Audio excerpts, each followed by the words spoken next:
The 1969 COPO ZL1 Camaro sits in a garage looking like any other muscle car. Chrome bumpers, rally wheels, nothing screaming danger.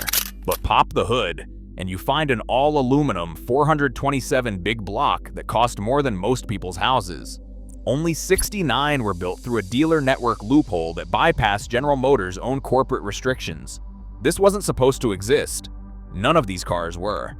Detroit's Big Three spent the 1960s in a secret arms race, building factory drag cars disguised as street machines.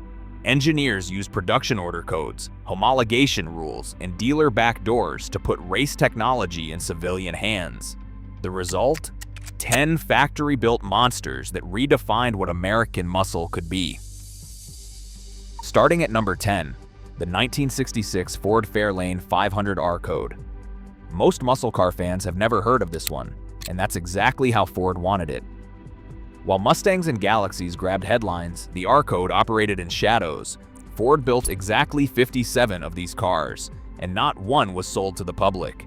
Every R code went directly to factory-backed drag racers like Bill Lawton and Gas Ronda. The weapon? Ford's legendary 427 side-oiler Vive 8, the same engine that powered GT40S at Le Mans. Here is where the numbers do not add up. The only documented quarter-mile time shows 13 seconds flat. That sounds respectable for 1966, but it is nowhere near competitive for a purpose-built drag car. Yet through 1966 to 1967, R codes dominated NHRA superstock classes. The truth, these cars had to be running mid-11 seconds or quicker to win races. Ford kept the real performance numbers classified. Today, 24 R codes survive, and they command over $250,000 at auction. You are paying for a piece of Ford's secret drag program. Number 9 brings us to the 1963 Pontiac Catalina Superduty, nicknamed the Swiss cheese Pontiac for good reason. Engineers drilled holes through the frame rails to save weight. Not small holes, big ones.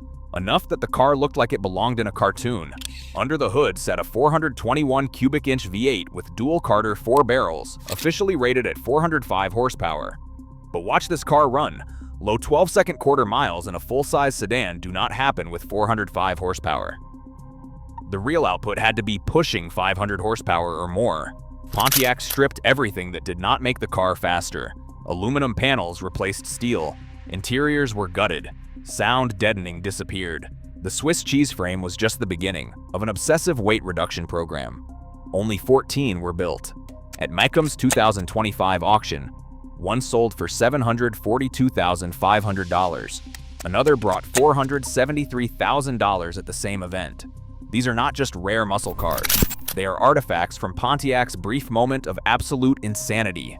Number 8 is the 1963 Chevrolet Impala Z11, the car that might have killed the muscle car movement before it really started. General Motors' first factory drag car packed a dual-quad 427 engine making a claimed 430 horsepower. The real number was closer to 510. Only 50 Z11 cars were built, and they were not meant for street cruising. These were drag missiles, factory prepped and capable of 10-second quarter-mile runs. That kind of performance in 1963 was borderline supernatural. It also scared General Motors executives. The Z11's dominance contributed to General Motors' decision later in 1963 to ban engines over 400 cubic inches from intermediate cars. General Motors looked at what they had created and realized they had gone too far. The Z11 was too good at its job. The Beach Boys wrote a song about the 409, but they should have waited. The Z11's 427 made the 409 look tame. When a full-size Chevrolet could outrun purpose-built race cars, something had to give. General Motors chose corporate responsibility over outright speed. That decision shaped the entire muscle car era. Every horsepower war that followed happened in the shadow of the Z11's brutal effectiveness. Detroit learned to hide their real intentions better, but they never stopped building cars like this. They just got sneakier about it. These 3 cars established the template: secret production runs, conservative power ratings, performance that defied the official numbers. The Foundation Warriors proved American automakers could build anything if they were willing to bend their own rules. Number 7 takes us to the 1964 Ford Fairlane Thunderbolt, a car named after something that does not technically exist. Thunder is sound, lightning is the bolt. Ford's engineers created something that roared like thunder and struck with the force of lightning. The Thunderbolt was not just fast, it was mythological. Ford crammed their fearsome 427 side-oiler V8 into the Fairlane's engine bay, officially rating it at 425 horsepower. That number was corporate fiction. Mid-12-second quarter-mile times do not happen with 425 horsepower, not even with extensive weight reduction, and Ford went all in on weight savings. Fiberglass body panels replaced steel. Interiors were stripped to bare essentials. Aluminum components appeared everywhere engineers could justify them. The result was a car that looked street legal but performed like a purpose-built race machine. The real output had to be closer to 540 horsepower. Ford built exactly 100 Thunderbolts, and while most went to drag racers, a handful were actually registered for street use. That meant a lucky few drivers got to unleash mythological power at stoplights, delivering the fury of the drag strip to the street. The gods to anyone foolish enough to challenge them. The Thunderbolt proved Ford could match GM's Z11 for pure brutality. More importantly, it showed Detroit was willing to blur the line between factory car and race car until that line disappeared completely. Number 6 brings us to the 1965 Dodge Coronet, a 990, the car that accidentally invented funny car racing. Most people remember it as that weird-looking machine with wheels shoved out of place. The reality is more complex and more revolutionary. Dodge didn't ship these cars with altered wheelbases from the factory. The modifications happened later, either by individual racers or through Chrysler's underground racing division. They pushed the front wheels forward 10 to 15 inches, essentially ahead of the engine. The rear wheels moved 10 inches closer to the car's center. This radical geometry concentrated the Coronet's weight over the rear tires, giving it tremendous launch traction.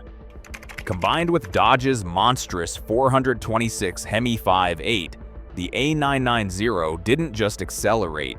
It looked like it was being fired from a cannon. The stance was so unusual that people started calling it a funny car. That nickname stuck and eventually became its own official NHRA racing class. The A990 didn't just break rules, it created new categories. On the drag strip, these cars dominated everything. Ford couldn't stand it. They'd already managed to get the 426 Hemi outlawed in NASCAR. But when it came to drag racing, the NHRA wasn't buying Ford's complaints, so Ford took matters into their hands. Some organizers even banned their own drivers from competing against A990s. Dodge originally planned to build 210 of these cars. Most sources agree only 101 were actually completed. That limited production adds to the A990's mystique, the car that changed drag racing forever. Number 5 is the 1968 Dodge Hemi Dart, Chrysler's answer to homologation requirements gone completely insane. Ford had argued the 426 Hemi was too powerful for NASCAR, forcing Chrysler to sell 500 units to the public. Most went into intermediate cars, but the compact Dart was left out of the Hemi party. That exclusion didn't last long. In 1968, Dodge partnered with Hurst Performance to create the Hemi Dart, proving that sometimes the most dangerous ideas are the simplest ones. Take a lightweight Dart, jam a 426 Street Hemi under the hood, and strip out everything that doesn't make it faster. No rear seats, no carpet, no insulation. Even the fenders were fiberglass. The goal was pure: dominate superstock drag racing. These cars could run low 10-second quarter miles, making them some of the quickest factory-backed machines ever built. Officially, they were street legal. Dodge strongly advised against daily driving one. Only 80 were built, and most went straight to racers. But because they were sold through regular dealerships, a handful inevitably ended up terrorizing unsuspecting street traffic. The Hemi Dart represented the peak of factory rule bending. It was technically legal, practically insane, and absolutely effective at its intended purpose. Number 4 brings us to the 1970 Plymouth Superbird, NASCAR's aerodynamic warfare made street legal. That outrageous wing and nose cone were not styling exercises. They were weapons in Plymouth's battle against Ford's aerodynamic dominance at Talladega and Daytona. NASCAR's homologation rules required Plymouth to build street versions for public sale. The result was one of the most visually shocking muscle cars ever produced. That massive rear wing stood nearly 2 feet above the trunk. The pointed nose cone stretched the car's length by over a foot. Every aerodynamic element served a purpose at 200 miles per hour, even if it looked ridiculous at 35 miles per hour in suburban traffic. The Street Superbird came with multiple engine options, from the 446-pack to the legendary 426 Hemi. But here's the disconnect. These aerodynamic modifications that made the car dominant on NASCAR superspeedways were completely useless for street driving. The wing created lift at highway speeds instead of downforce. The nose cone made parking a nightmare. Plymouth built 1,935 Superbirds, far more than most factory specials on this list. But that production number reflects NASCAR's requirements, not actual demand. Dealers struggled to sell them. The cars sat on lots for months, sometimes years. Some dealers actually removed the wings and nose cones to make them more sellable. Today, that dealer resistance seems impossible to understand. Superbirds command six-figure prices at auction, and pristine examples can exceed $300,000. The market has finally caught up to Plymouth's aerodynamic vision, even if it took 50 years. Number 3 is the 1970 Plymouth Hemi Cuda, the peak of American muscle car brutality disguised as a pony car. By 1970, the muscle car wars had reached their absolute zenith. Emissions regulations and insurance industry pressure were closing in, but for one brief moment, Detroit threw caution completely to the wind. The Hemi Cuda represented everything the muscle car movement had been building toward. The 426 Hemi engine was no longer a race-only power plant. It was available to any customer brave enough to check the right option box and pay the premium. That premium was substantial, adding over $800 to the car's base price when a new Volkswagen cost $2,000. But you got your money's worth. The Street Hemi made 425 horsepower on paper, though dyno tests suggested the real number was closer to 500 horsepower. More importantly, the Hemi's torque curve was absolutely brutal. Peak torque arrived at just 4,000 RPM, making the Cuda a tire-shredding monster from idle to redline. Plymouth did not hide what this car was intended for. Factory literature came with warranty disclaimers about track use. Insurance companies treated Hemi Cuda owners like they were buying time bombs. Many were. The combination of massive power and relatively primitive chassis dynamics made these cars genuinely dangerous in inexperienced hands. Only 652 Hemi Cudas were built in 1970, making them among the rarest muscle cars of the golden era. Today, they are considered American performance royalty. A numbers-matching Hemi Cuda can bring over $500,000 at auction, assuming you can find one that has not been crashed, cloned, or modified beyond recognition. Number 2 takes us to the 1968 Ford Mustang 428 Cobra Jet. Ford's answer to Mopar's drag strip dominance. By 1968, Chrysler's 426 Hemi was embarrassing Ford at every major drag racing event. The Mustang, despite its pony car popularity, was getting destroyed by Hemi-powered darts and Barracudas. Ford's solution was the 428 Cobra Jet engine, a masterpiece of corporate deception. The official rating was 335 horsepower, a number so conservative it bordered on fiction. The real output was closer to 410 horsepower, with torque figures that could spin the rear tires at will. The Cobra Jet transformed the Mustang from a stylish cruiser into a serious drag racing contender. Suddenly, Ford had a factory hot rod that could run with the best Mopar had to offer. The impact on Ford's performance reputation was immediate and lasting. The Cobra Jet proved Ford could build engines that matched Chrysler's legendary Hemi for pure street performance. Number 1 is the 1969 Chevrolet COPO Camaro ZL1, the ultimate expression of corporate rule bending disguised as a regular muscle car. COPO stands for Central Office Production Order, a backdoor system that allowed dealers to bypass GM's own corporate restrictions. What emerged was the most expensive, most powerful, and most exclusive Camaro ever built. The heart of the ZL1 was an all-aluminum 427 big block that cost more than most people's annual salary. This was not the iron 427 found in Corvettes. The ZL1 engine was pure racing technology, borrowed directly from Chevrolet's Can-Am program. Every internal component was designed for maximum performance. Aluminum heads, forged internals, solid lifter camshaft. The official rating was 430 horsepower, but dyno tests revealed the truth was closer to 500 horsepower. Here's what made the ZL1 truly special. The all-aluminum construction saved nearly 100 pounds over the iron 427, but that weight reduction came at an astronomical cost. The ZL1 engine option added $4,160 to the Camaro's base price. In 1969, that was enough money to buy 2 brand new Volkswagens. Most customers took one look at the price and walked away. Only 69 ZL1 Camaros were built, making them rarer than most exotic supercars. The low production wasn't intentional. Chevrolet expected to sell hundreds. But the sticker shock was too much for most buyers, even serious performance enthusiasts. The few customers who did pay the premium got the ultimate sleeper muscle car. From the outside, a ZL1 looked like any other Camaro SS. No special badges, no wild graphics, no visual clues about the aluminum big block under the hood. Anonymity was part of the appeal. While Hemi Cudas and Cobra jets announced their intentions with aggressive styling, the ZL1 could demolish anything on the street while looking completely stock. The performance was devastating.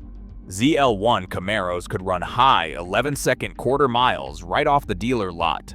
With minor tuning, they dropped into the 10s. That level of performance in 1969 was simply unbelievable. The combination of massive power and relatively light weight made the ZL1 among the quickest accelerating cars in automotive history. But the ZL1 represented more than just performance. It proved how far Detroit engineers would go to circumvent their own corporate policies, the COPO. The system was supposed to handle fleet orders and special equipment packages. Instead, it became a loophole for building race cars with factory warranties. The program worked through a network of performance-oriented dealers who understood what they were selling. Don Yenko in Pennsylvania, Nicky Chevrolet in Chicago, and a handful of others became conduits for General Motors' most extreme creations. These dealers did not just sell cars, they sold access to General Motors' secret performance programs. Today, ZL1 Camaros are among the most valuable muscle cars ever built. Auction prices regularly exceed $500,000 for pristine examples. One recently sold for over $1 million, making it more expensive than most modern supercars. The market has recognized what collectors knew all along. The ZL1 was not just a muscle car, it was the ultimate expression of American automotive rebellion. The ZL1 represents everything this list has been building toward. Secret production programs, conservative power ratings, and performance that defied corporate logic. It was the peak of Detroit's willingness to bend rules, break budgets, and build cars that probably should not have existed. When you look at that aluminum 427, you are seeing the moment American automakers stopped pretending they were building sensible transportation. The ZL1 was pure automotive anarchy, wrapped in corporate respectability and sold through legitimate dealer networks. It was the ultimate factory freak, and nothing that followed ever matched its combination of rarity, performance, and corporate audacity. These 10 cars proved Detroit's secret war against its own corporate policies. Factory engineers built race cars disguised as street machines, using production codes and dealer networks to put impossible performance in civilian hands. Subscribe for more hidden automotive secrets the manufacturers never wanted you to discover.